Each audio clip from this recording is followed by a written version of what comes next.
Russia is a real threat to the United Kingdom. Increasingly, it became clear that Russia perceived the West, America, Europe, as an existential threat. Putin felt the West did not take him seriously. The West totally takes him seriously now. Russia was creating bot farms and accounts and likes and algorithms like you couldn't believe. An algorithm having as much power as a state. That sounds to me like a quite terrifying concept. Are any of us, Britain, France, Germany, United States, doing remotely enough to counter this? Welcome to The Rest is Politics with me, Alastair Campbell. And with me, Rory Stewart. Now, Rory, there is a lot happening in the world. Every day there's a lot happening in the world, but I think we're going to focus pretty much on Russia and Ukraine today, and from two angles, really. One is the fact that the war is still going on, and we're still hearing of Donald Trump saying that it's about to end, and we're closer than ever, and we've heard that so many times, and I suspect it's not true. But then I think closer to home, we should start maybe closer to home with a couple of really interesting developments. The first is that finally there is going to be an inquiry into Russian interference in our democracy. And this is partly on the back of the recent imprisonment of Nathan Gill, the Brexit Party member of the European Parliament. And then secondly, there have been this sort of plethora of speeches and interventions from heads of our military, yesterday the head of MI6, essentially warning that we, the people, are not really up to speed with everything that's happening in relation to Russia, not just Russia-Ukraine, but Russia more generally, and in particular, the impact upon us here in the UK. So there's a lot to get through. I just wondered where you wanted to kick off. Let's frame it by stepping back and say, what is Russia doing in the world? What's Russia's vision of the world? And it's a really dramatic story. So going back 20 years to the time when you were just finishing in office, as you remind us, Vladimir Putin was initially seen as somebody who could do business with the West. And indeed, Russia was brought into the G8. Your famous moment where Tony Blair said to you, he could be okay, or whatever the phrase was, right? Yeah. And then things began to change very, very rapidly. And from about 2008 onwards, he began to make these very dramatic speeches. And increasingly, it became clear that Russia perceived the West, America, Europe, as an existential threat to Russia. So Putin and the key people around him, who are mostly people from intelligence backgrounds, but some from communications backgrounds, began to believe that there was a plot, essentially, from the West to either destroy or at least subjugate Russia. And therefore, since then, they have seen themselves in a massive fight. And some of the signs of this were 2014 Russian invasion of Crimea. From the mid-2000s onwards, cyber attacks and other attacks against the Baltics, increasing interference in elections and referenda. So we had all the talk around what was happening in the Brexit referendum, but perhaps more dramatically, the enormous Russian activity around Trump's election in 2016. And then a final inflection point, I'm going to hand back to you at this, which was the moment in 2022 when Putin became a third version of Putin. So if version 1 was somebody who looked like he could work with the West, version 2 was somebody who was doing hybrid warfare and trying to destabilize the West. Version 3 from 2022 is the full-out neo-imperialist.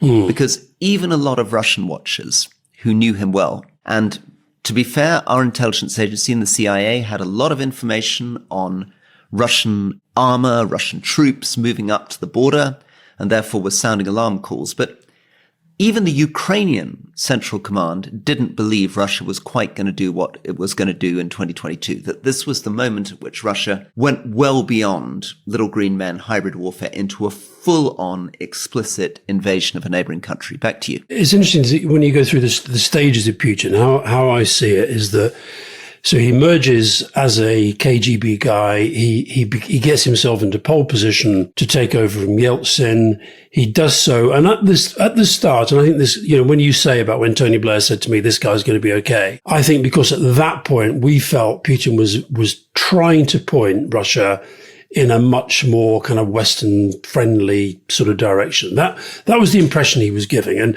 when we interviewed the widows of both Alexei Navalny and Alexander Litvinenko, they both essentially said that we were being naive. Okay, let's take that as read. He then I think, goes into this sort of oligarchical period where he's trying to modernize the economy, but then I think realizes maybe this is going to be harder than he thinks. Reform is going to be harder than he thinks. And that's when he goes down the corruption route. And the corruption route then is what leads to this sort of, sense of vast wealth, vast power. And I think this sense of that he really can become this enormous figure within Russian history, because he's always seen himself in that sort of sense of, Peter the Great, and he's going to be Vladimir the Great. This episode is powered by Fuse Energy. Now, a lot of politicians like to talk about the future of renewables, but Fuse is on the ground building clean energy for the here and now. And they're making it happen thanks to you. Fuse Energy is putting the power in your hands by inviting you to refer land to Fuse that can then be used for renewable projects. So we already know clean energy has cut at least £104 billion from the UK's energy costs since 2010. But Fuse wants you to benefit directly from the green revolution. That's why you can win £2,000 for a successful land referral, be it your land or somebody else's. Land that is 20 acres or over could be transformed into the renewable backbone of this nation, benefiting all of us for generations to come. I'd love to know how many of our listeners have 20 acres of land. We should maybe find out. You can watch the energy revolution from the sidelines, or you can join it today. Turn idle land into forward progress with Fuse. Contact Fuse at land@fuseenergy.com to start a referral and have the chance to win £2,000. And then I think deep down within him, as he was trying to do this, getting on better with the West, he had a sense that the West actually had contempt for him and for Russia and for the old Soviet Union. So when he talked about the breakup of the Soviet Union being the worst thing that ever happened, he genuinely feels that and felt there wasn't enough understanding. And probably the most dramatic meeting I was ever at was, I've talked to you about this before, when he really went for Tony Blair over Iraq, and it was with a visceral contempt. And what it was really about was he felt the West did not take him seriously. Now, the West totally takes him seriously now. And indeed, Sikorski, who we've talked about a lot since we interviewed him on Leading, Radek Sikorski, the Polish Deputy Prime Minister, he said in that interview, we have a lot of experience of Russia. When they make warnings, you take them seriously.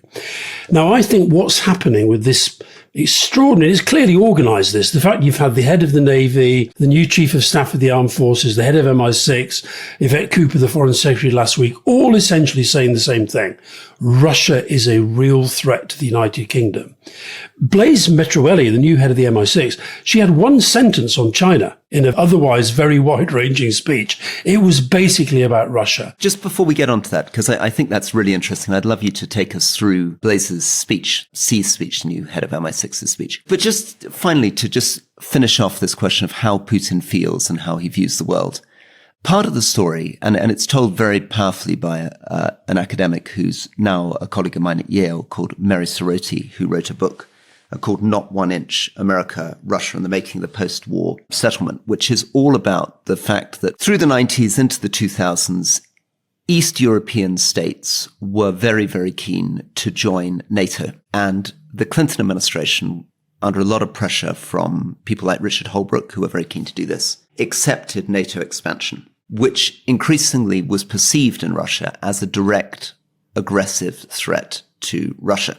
Now, there's a lot of back and forth on whether there were really any choices there, whether America was reckless and pushed too far, whether they had any choice because the East Europeans wanted voluntarily to join this organization. That, and then what happened in Ukraine and Georgia, where it was felt from the Russian point of view as though NATO was now pushing right into the heart of the USSR and beginning to try to pull these liberal democratic revolutions off. Now, again, debate. Some people say that the US should have pushed further to get Georgia and Ukraine more decisively into the Western orbit, and that actually we blinked in 2008.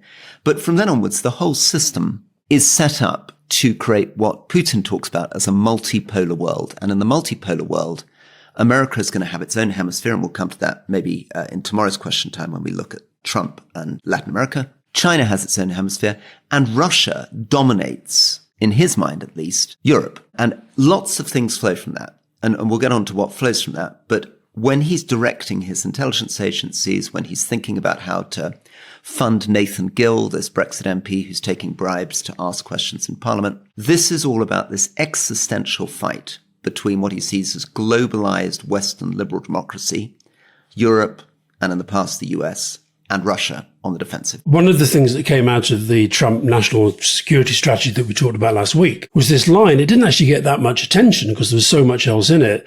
But essentially, the Americans saying that it was a mistake to give the impression that NATO was just going to keep growing. And that was music to the ears of anybody inside the Kremlin. And of course, what they do, it's really interesting watching these speeches from our military and intelligence people, because they're essentially saying, we are under threat. This is an attack upon us. But I was reading this speech by a Russian Navy commander-in-chief, a guy called Masayev. And it's so interesting because it's almost like a mirror version. He was talking about this speech, he was talking about the Arctic. He said the Arctic is becoming an emerging hotspot between Russia and NATO. This is him now. The regional situation is worsening, with Western rhetoric increasingly framing the Arctic as a potential conflict zone. NATO is obstructing Russia's activities, militarizing the region, preparing for offensive operations. And he then went on to say that Finland and Sweden coming into NATO was all about expanding the US military footprint near Russia's borders. And that there have been alliance drills, reconnaissance flights, troop deployments. Now, the truth is that Finland and Sweden NATO accession was a direct response to the invasion of Ukraine. Added to which, all the things that he's there accusing NATO of doing is exactly what Russia is doing. But when you watch it, I actually watched him making this speech. I don't speak Russian, but I'd read it and then I thought, this is interesting. And he's got this kind of hangdog expression. And it's almost like, poor us, we're being attacked the whole time. And I think what Putin does incredibly well, and he clearly is very clever, when you see him with Witkoff and Jared Kushner and Trump's negotiators on Ukraine, he's not aggressive. He doesn't project himself as an aggressor.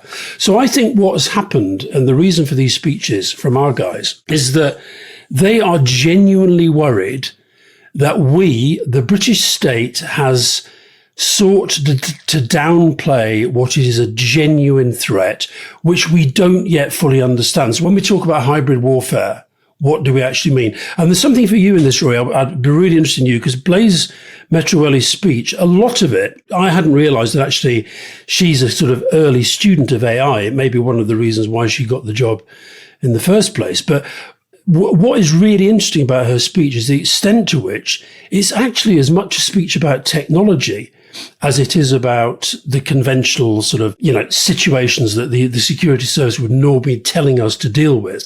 So I'd be interested in your take on how much AI is now framing what these guys are having to think about as they plan for the next stages of what they basically clearly see as a sort of, she uses the phrase, we're between peace and war. Sikorsky said, as far as the Poles are concerned, Russia is already at war with us. Yeah. So Blaise Metroelli was a Q. In fact, it was the job my father did too. She was head of all the technical stuff in MI6, which people remember from the James Bond movies as that slightly doddering old man saying, "Oh, grow up, James," that guy, right? But of course, by the time Blaise was doing the job, it's not just about gadgets. It's about fully thinking about our integration into technology. And she's also balancing that, of course, in that speech by putting more and more focus on the human. Yeah. Good opportunity here, of course, to plug, if people haven't had a chance yet to listen to it. We've done a mini series on the podcast on AI. And the second episode is about to come out, and we look at all the dimensions of AI, which Matt Clifford and I, who are doing this series, argue may actually prove to be more important even than Russia, China, Trump over the next 5-10 years. The next episode is looking at how it's transforming our economy. Just head to therestlesspolitics.com to sign up to hear this mini-series. But to bring it back to the chief's point, she is looking at Russia, which is endlessly improvising. It uses any latest form of technology. So it leant very, very hard between 2014, 2016 into the existing platforms then. Facebook was a really good example. Facebook, according to Timothy Snyder, in the lead up to Trump's 2016 election, had to disable up to 50 million separate accounts. Had to deal with the fact that Russia was creating bot farms and accounts and likes and algorithms like you couldn't believe, right? Fast forward, there's now increasing focus, of course, on the way that far-right propaganda is spread through TikTok. And then as we move into the world of AI, what we'll basically find, I think I was talking to Peter Pomerantsev, who you remember yesterday, who's done some amazing work on this. And I think without overquoting Peter, who knows much more about this than I do, but he would say there's a continuity that essentially the different technology platforms just provide an opportunity to do very similar things. And those things are, firstly, polarization, driving people apart. Secondly, using fake accounts to play both sides against each other, using them as propaganda measures. And above all, it's this phrase, which is a very old phrase going right the way back to the early formation of the Soviet Union, active measures, which is turning a society against itself, turning the strengths of Britain against its own weaknesses, and then doing the same in Germany, France, Hungary, the United States, etc. Remember, there's other things happening too.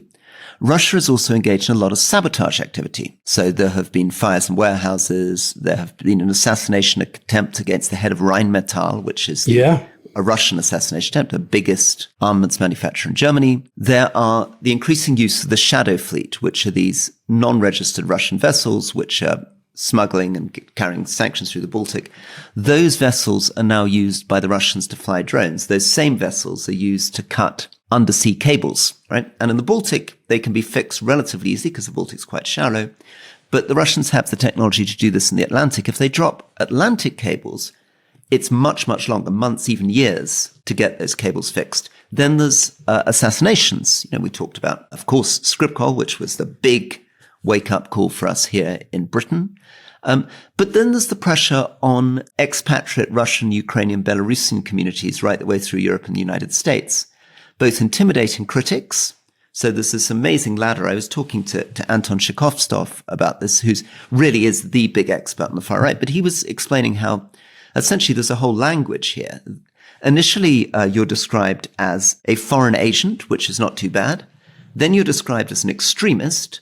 Then you're described as a terrorist, which is a big problem because then your own banks in Europe start shutting down your bank accounts. And finally, you're described as a traitor. And by the time you're a traitor, they're literally coming to assassinate you. Yeah, or drop you out of windows or whatever it might be. The thing about this as well is that, you see, you mentioned Skripal as a wake-up call.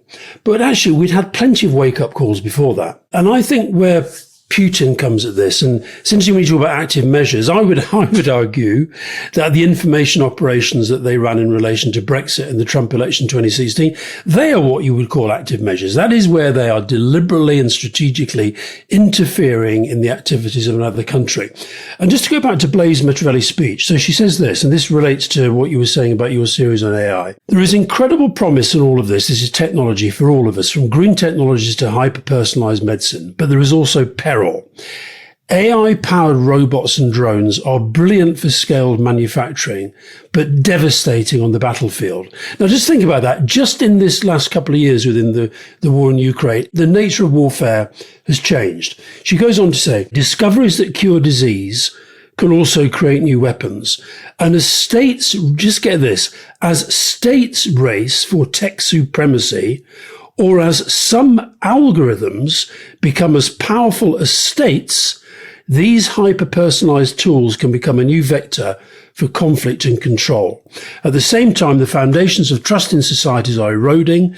Information, once a unifying force, is increasingly weaponized. Falsehoods spread faster than fact, dividing communities and distorting reality. We live in an age of hyper-connection, yet profound isolation. The algorithms flatter our biases and fracture our public squares. And as trust collapses, so does our shared sense of truth, one of the greatest losses a society can suffer. And when you talk about Peter Pomerantsev, he, of course, wrote that brilliant book about Russia. And he was one of the first people to call out what Putin was doing in completely changing the way that information is disseminated, understood, and weaponized. And that was over a decade ago now. And so this is all just a continuum of that. But we have sort of allowed it to develop, and we've not really pushed back. Because I think the big question for Britain, and indeed probably everybody else, is what happens. What do we actually do? What resources do we actually put by? How do we actually change our practice as opposed to sounding alarm calls? So I was the chairman of the Defense Select Committee in 2015, and we wrote a report warning about Russia and hybrid warfare and threats against the Baltic. And in our report, we pointed out that basically Britain had destroyed an enormous amount of its Russian expertise. We didn't even have a desk officer in defense intelligence working on Crimea at that point. They had to be moved across from the Caucasus. And now, 10 years later, has it got better? No, it's got much worse. It's got much worse because in 2015, as we were destroying essentially the Foreign Office and much of our overseas infrastructure, I mean, it was pathetic even then. Even 10 years ago, Britain's position was pathetic. The Foreign Office was half the size of the French equivalent. We spend much more on Kent County Council than we do on our foreign policy. But the excuse in 2015 was, well, we can rely on the EU and the US to fill in the gaps. So the story was, well, okay, we're shutting embassies all over the world. We went from 12 ambassadors out of 15 speaking Arabic in the Middle East to 3. We created an entire promotion prospect that destroyed area expertise. But the story was, well, there's the European External Action Service. Britain doesn't act alone. We're part of these big coalitions. We dismantled an enormous amount of our national intelligence infrastructure in other people's countries. So these are stations in other people's countries, networks of agents, officers. And again, we did so saying, well, we can rely on the CIA, rely on this Five Eyes operations. In fact, we can even hand agents over to them and they'll provide us with the reporting. We don't need it. And that, of course, was resources. It was always also that after 9/11, we were increasingly focused on terrorism. So 95% of the operations of Blaze's agency began to be directed towards terrorism, away from traditional political reporting on places like Russia, right? But 2016 then happens and we leave the European Union. And then Trump is elected for the first time. And suddenly Britain can no longer say, well, we don't really need to invest in all this stuff because we've got Europe and America. So the idea was supposed to be then global Britain. We were supposed to then really lean into the Foreign Service and invest. So we produced an Africa strategy, which I authored, I wrote for the National Security Strategy in 2017, which said, okay, now we've left the European Union, we're going to have to lean into Africa. We're going to have to open in the Sahel. We were relying on this enormous development budget. We began working out how to spend £4-5 billion within the region. Fast forward to today. Well, the Foreign Office is now going through the most brutal cuts it's ever seen. So just as Blaze is making this speech, 40% of the UK employees, UK-based employees, the Foreign Office are about to lose their jobs. About 10% of the people overseas have lost their jobs. Our international development budget has gone down from 0.7% of GDP to 0.3%, so it's more than halved. And of course, we're spending quite a lot of that on hotels in Britain looking after asylum seekers. The BBC World Service has been hacked to pieces, and you're talking about disinformation, and Blaze is talking about disinformation, but we have closed the loss of the Foreign Languages Service of the BBC. We're destroying the British Council, which is basically bankrupt, and the government seems to be reluctant to bail it out. All the money that we're spending in defense is basically going on buying new nuclear weapons, and we're creating a mad world in which we've dismantled our soft power, and we somehow believe that we're going to be able to operate with a couple of aircraft carriers with nothing to protect them and some big nuclear weapons and nothing surrounding them. That was a very, very, very gloomy assessment. But I think what you're saying, and maybe this is why there has been this concerted, I mean, it's quite rare that you get the head of MI6, the head of the Armed Forces and the head of the Navy all coming out broadly saying the same thing. We are in this sort of space between peace and war, and we're not remotely ready for it, either in terms of the public mindset. We all just turn on the telly, there's Ukraine. Oh, well, that's really sad. We support Zelensky. We don't like what Putin's doing, but it's not got that much to do with us, which is a kind of, a way of thinking about it. And meanwhile, they're saying this is coming closer to us. And they're also saying, and they're definitely saying this privately when they're talking to ministers, we don't really have the resources to deliver on the things that we say we need to do. As the year draws to a close, it's time for our annual reminder that even in an age of political noise and division, one national consensus still stands firm. Roast potatoes. Oh, God, all this British stuff.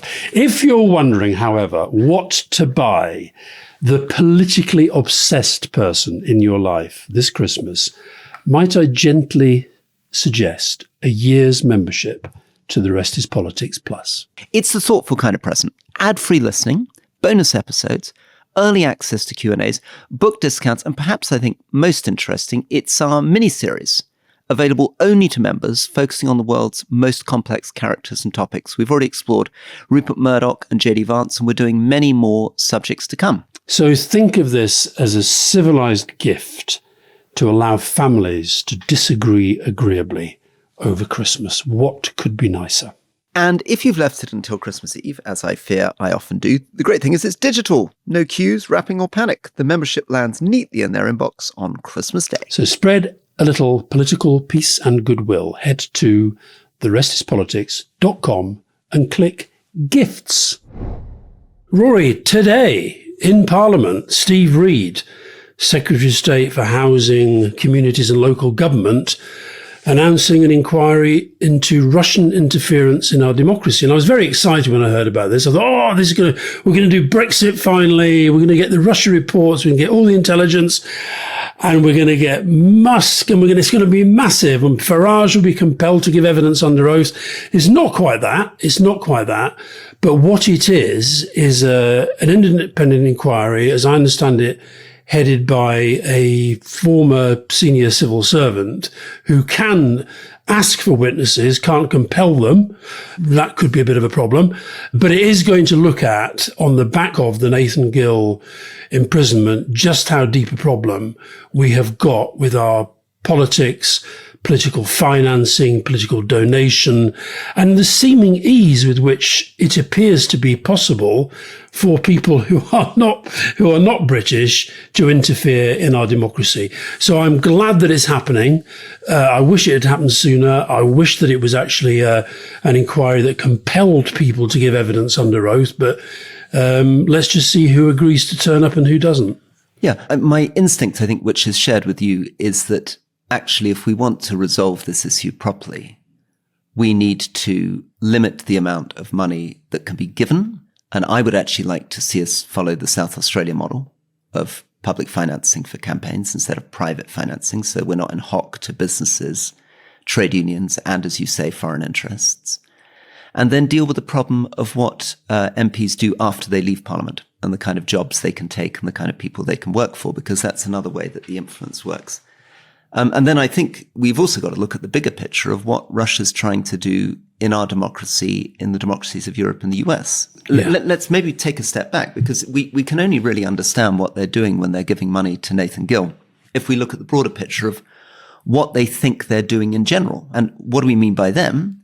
We really mean the SVR, the FSB, and the GRU, which are the key domestic and foreign intelligence agencies, GRU being the military lot. Their big idea is basically this, that they need to fragment and weaken Europe and the United States. And the best ways to do that are to destroy institutions like NATO and the European Union, or at very least to make them very, very weak and ineffective, because a lot of them operate through consensus, so that if they can create breaks, that's a really good thing. And one of the ways to do that, it's not the only way they pursue, but one of the ways to do that is to back nationalists, far-right nationalists. And this is something that Anton Shikostov is just so good at in this wonderful book on Russia and the Western far-right. And there the story basically is that these far-right nationalists, and we could be talking here about Tommy Robinson, we could be talking about Marine Le Pen in France, we could be talking about the AfD.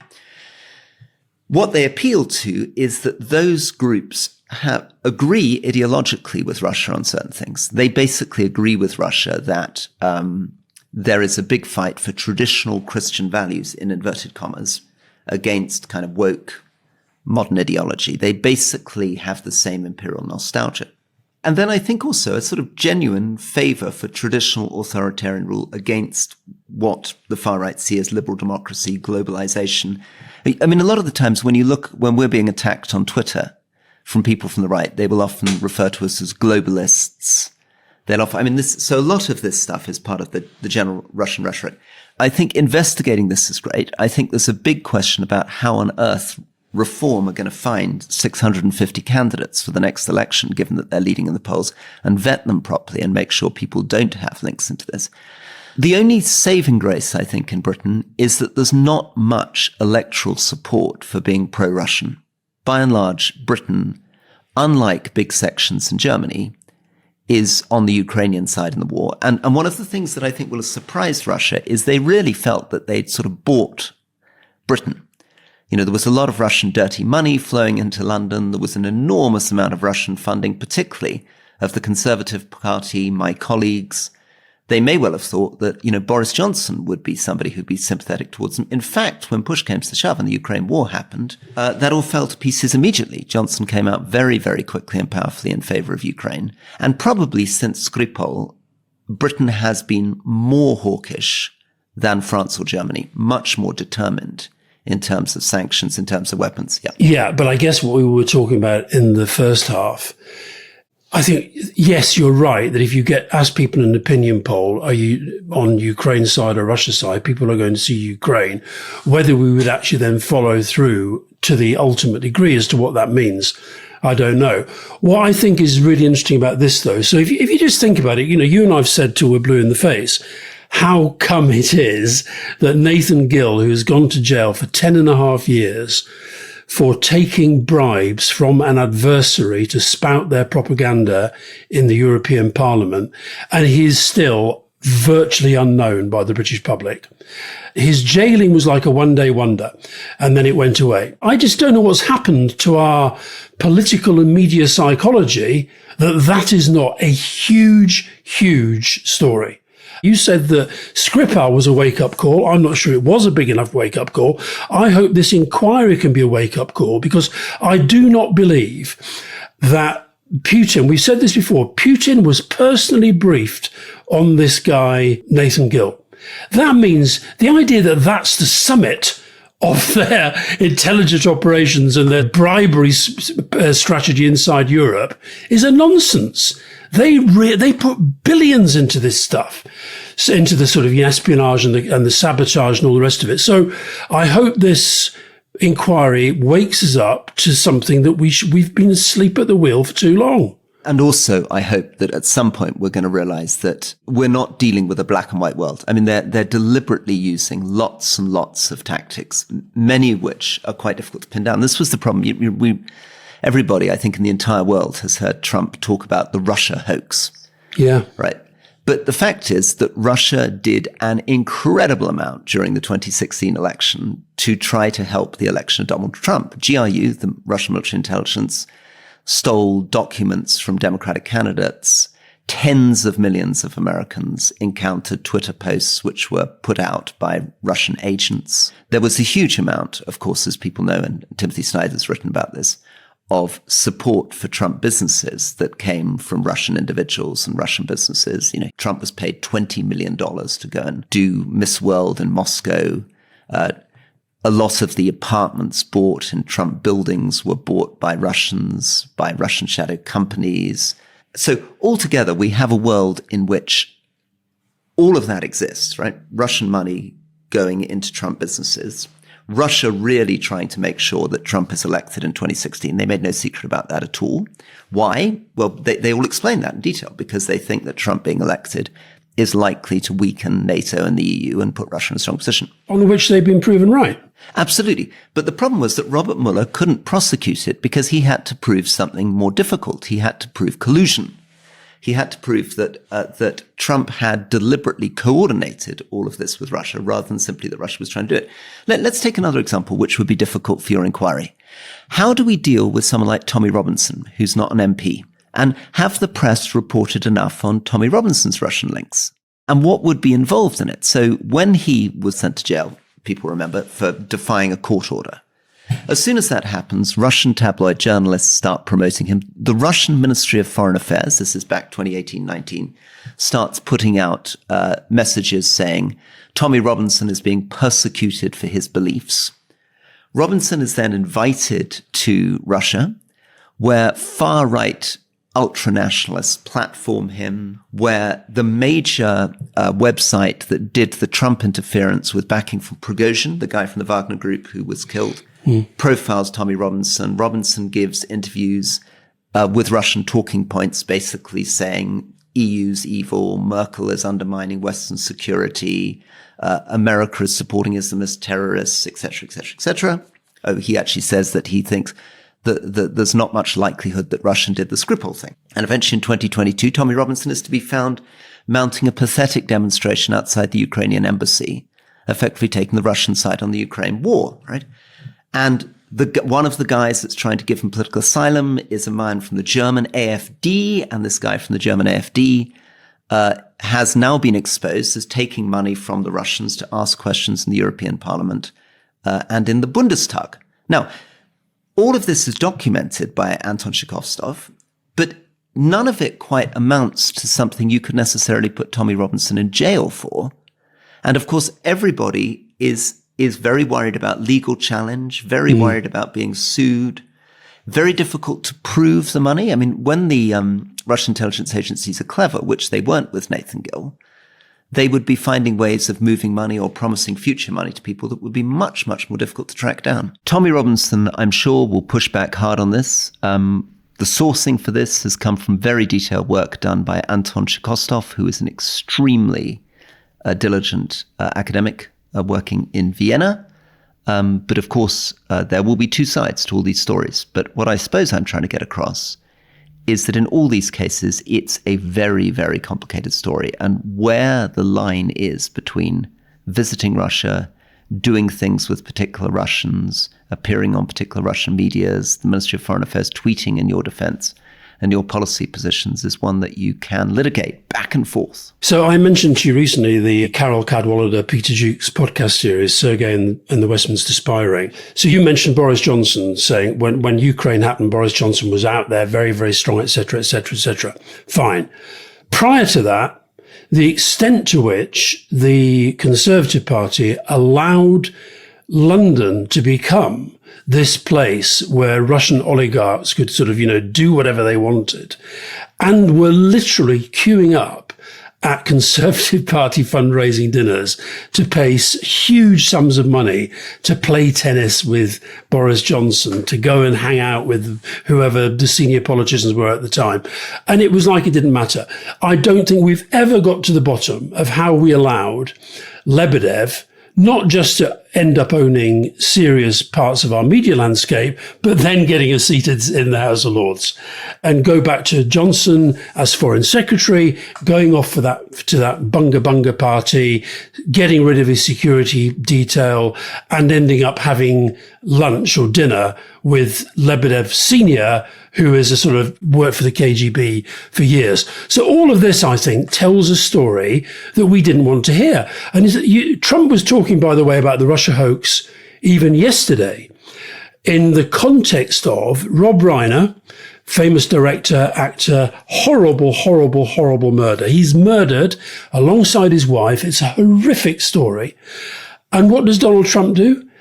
Suggests that he had Trump derangement syndrome because he was one of the guys who went on about the Russia hoax. Not a single ounce of empathy for a truly horrific murder. This, by the way, the guy who, from the MAGA crowd who wanted to lock up anybody who said that Charlie Kirk was anything other than a kind of, hero of the American people. And so I think what you have here is Trump, who doesn't want to accept or believe that Russia might have been involved in getting him elected because he wants to believe it was all down to his genius, and Johnson and anybody who backed Brexit not wanting to believe that Russia might have had a role in that. So whenever I raise this with these guys, they say, "Oh, are you telling me my granny voted Brexit because of some Russian bot?" No, I'm not. But I am saying that Russia played a role in creating the landscape that led to the Brexit referendum and the outcome. And why it's not for nothing that the Russian ambassador at the time came out and said, we've basically now got them where we want them for at least a generation and they're not coming back. And that's the point you made earlier about we used to have America and Europe and now we don't. Let's take this wider so that we can see the British strategy as part of a broader strategy. So remember Marine Le Pen, in France, her party took a €6 million loan directly from a Russian bank, which they only paid back 2 years ago. We've talked about the AfD in Germany. They're probably the most interesting. I mean, Anton Chikostov points out that one of the interesting things there is that their pro-Russian connections are also to do with voter bases, to do with the fact that there are an enormous number of Russian speakers in Germany, that a lot of East Germans have these sort of patriotic sentiments that chime with quite a lot of what Russia's saying. Hungary, which is probably the greatest Russian ally in the whole of the European setup. We've talked about what's happening in Slovakia and in the Czech Republic and the directions in which things seem to be moving there. We've talked about what's happening, I suppose, throughout Europe. But the final thing, I just to complicate this even further, who in fact is it that absolutely agrees on the destruction of the European Union, is undermining NATO, and echoes an enormous amount of Russian talking points from transgender all the way through? It is, of course, the United States. So now we have a much more complicated problem, which of course, the head of MI6 does not talk about, which is if you're really worried about state operations to undermine our democracy, promote far-right parties, disintegrate the European Union, weaken NATO, the drivers there now are coming from J.D. Vance's Munich speech, Musk platforming and supporting openly Tommy Robinson and telling people to vote for the AfD. And that brings us to the final thing, which is actually, in a way, 2016, given it was only won by a small margin, Russia may have had a very significant influence on that election. You know, you'd have to do very complicated randomized control trials, but it's quite possible that Trump wouldn't have won the 2016 election without Russia's help, regardless of collusion. By the time you get to Trump 2, he barely needs Russia, because social media on its own weaponizes anger, creates the support for the far right that Russia can basically sit back and watch us trash ourselves on social media. Well, you mentioned Musk there, Rory. I think at some point, whether we like it or not, we have to face up to the fact that Musk has a power within our democracy that I think we're very loath to admit. And very interesting line in that Blaise Metrovelli speech where she talked about algorithms, not just the social media companies themselves, not just Elon Musk, but an algorithm having as much power as a state. Now, I don't know whether that's something you're going to look at in your series, but that sounds to me like a quite terrifying concept. When you think that Trump has recently said the nation state is the most powerful and most important unit of the way that the world works. Well, is that still true? It might be true for the United States, it might be true for China, but is it really true? So we're interviewing the president of Moldova early in the new year, Maya Sandu. I mean, is it true for a country like Moldova that, yes, survived the Russian bombardment in her election, but how long can you survive that sort of onslaught on your democracy, on your public square, on the sense of having a set of facts around which your public debate can be held? So I hope this inquiry is just the start of something, not the end of it. And I don't think we've got to the bottom of Russia in relation to the hard right parties. You mentioned the AfD. There was a piece in one of the German newspapers this week about the number of times that the AfD have sought, under the guise of transparency, to extract from the government operational details about the way that the German military is operating in relation to Ukraine. Why is that an obsession? Why do they keep putting down, demanding inquiries into where troops are going and where weapons are being placed and so forth? So I think we're in a very, very, very fragile and dangerous place right now. And I think that I hope this inquiry is taken seriously. I hope that people, if they don't cooperate with it, that then it's strengthened and they're forced to cooperate with it. And, you know, because I think this is something that we've turned a blind eye to for far too long. The other thing that's been happening on the Ukrainian front, well, a lot's been happening on the Ukrainian front. Fighting still going on. Trump saying that we're nearly there with the peace. Believe it when I see it. Big dinner in Berlin last night. Zelensky at Berlin with the coalition of the willing European leaders. But there does seem to be this really significant problem related to Russian assets tied up in Europe, which clearly the Europeans want to be able to use to help Ukraine through the next phase of this war. But it's getting bogged down in legalities, propaganda wars, and so forth. How do you see this Euroclear issue? So yes, Alastair, this is an issue which you've been following very closely. It's about 210 billion euros of Russian assets. And this has been discussed for a long time. The idea is that basically this Russian money could be used to support Ukraine. To put it in context, 50 billion a year is about what the Americans were spending. So this would be like 4 times the 4 years of American investment would go in. And it's one of these things which people often say, if you're really serious about supporting Ukraine against Russia, why don't you go after the shadow fleet? Why don't you stop all Russian oil exports to anyone, India, China, Hungary? And why don't you seize these assets? And this has been sparked partly by the fact that it actually appeared in the Russian plan that this money was going to be given partly to the United States and Russia for investment projects around Ukraine and eastern Ukraine. But you know more about it than I do. Over to you. Well, I don't know if I know more, but because it's it's complicated. You and I have been raging for months saying, why can't they just sort this out? The reason is it is genuinely complicated. So you've got politics at the heart of it. Our friends from Hungary and Slovakia are making clear that they think this is a very, very, very bad thing. Orban has said that any potential agreement on the loan is, quote, systematically raping European law. Friedrich Merz, the German Chancellor, he is leading the charge on this, and he's basically trying to get the others to see that without this, Ukraine faces serious financial and therefore military challenges coming up. Now, where the problem lies is that the majority of the seized assets sit in Belgium, in this thing called Euroclear, which is a Belgian financial clearinghouse. And it's somewhere between 60 and 80% of the whole overall number. So the Russians have been taking lawsuits out against Euroclear for the last 3 or 4 years.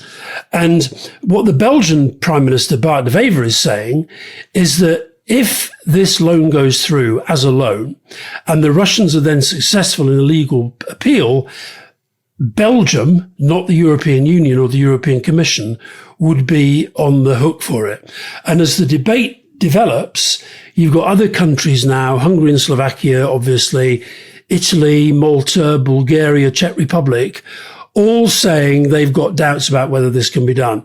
So you're in now to a situation where Merz is trying to drive something against a sense of opposition in some of the other countries that Orban and Slovakia are exploiting. Let's now move on to the horror of what happened at Bondi Beach, which is an attack on a Jewish community that was celebrating Hanukkah that killed 15 people, including one 10-year-old.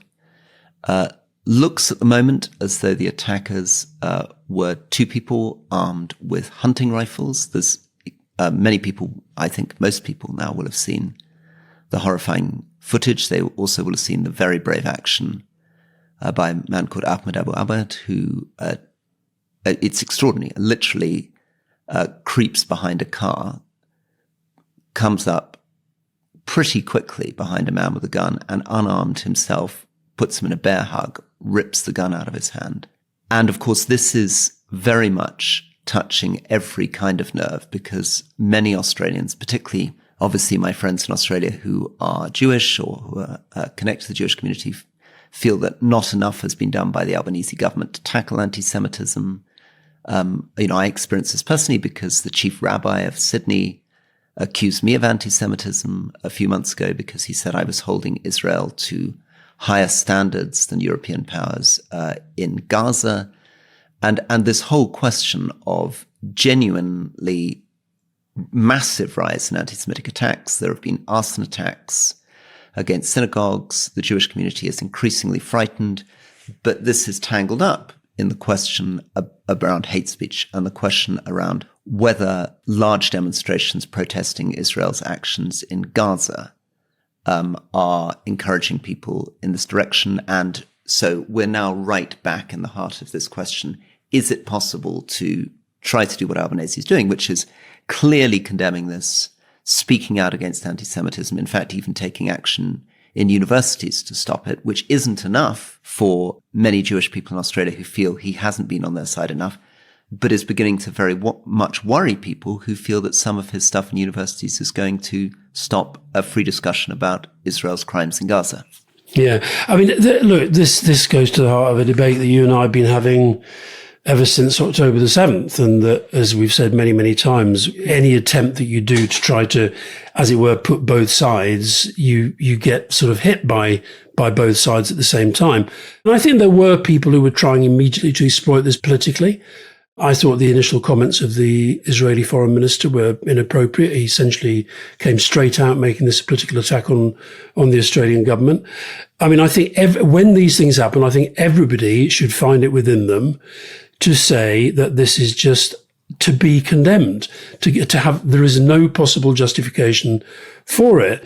Somebody in Australia sent me the leaflet, when they were advertising. I don't know if you can see that, Roy, but it sort of just sums up the whole thing. It's a sort of beautiful picture of the sea and the beach, and then it just Hanukkah with candles on top of all the letters. Come celebrate the light of Hanukkah together with the community. Bring your friends, bring the family. Let's fill Bondi with joy and light. And you sort of think, well, that is probably how these guys knew this was happening. It's an open event, and, it ends in the most unspeakable horror. But I just think the way that these things happen, and then everybody wants to fit it, not everybody, but far too many people want to fit it to the worldview and the outlook they have on Israel, Gaza. And I think we can do without that. And I thought that Albanese, I actually thought he spoke well. I thought my friend Chris Minns, who's the Premier of New South Wales, I thought he's been shown real empathetic leadership in the wake of what's gone on. And that's what leaders should do. And I think what they shouldn't do is try to exploit it to their own ends. And there's too many who, to my mind, have been doing that. I was trying to process this over the last couple of days, both because I'm very, very close to a Jewish family in Australia that almost every day for the last 2.5 years have been contacting me, talking about the rise of anti-Semitism in Australia. But also because we were celebrating Hanukkah with Shoshana and the kids yesterday.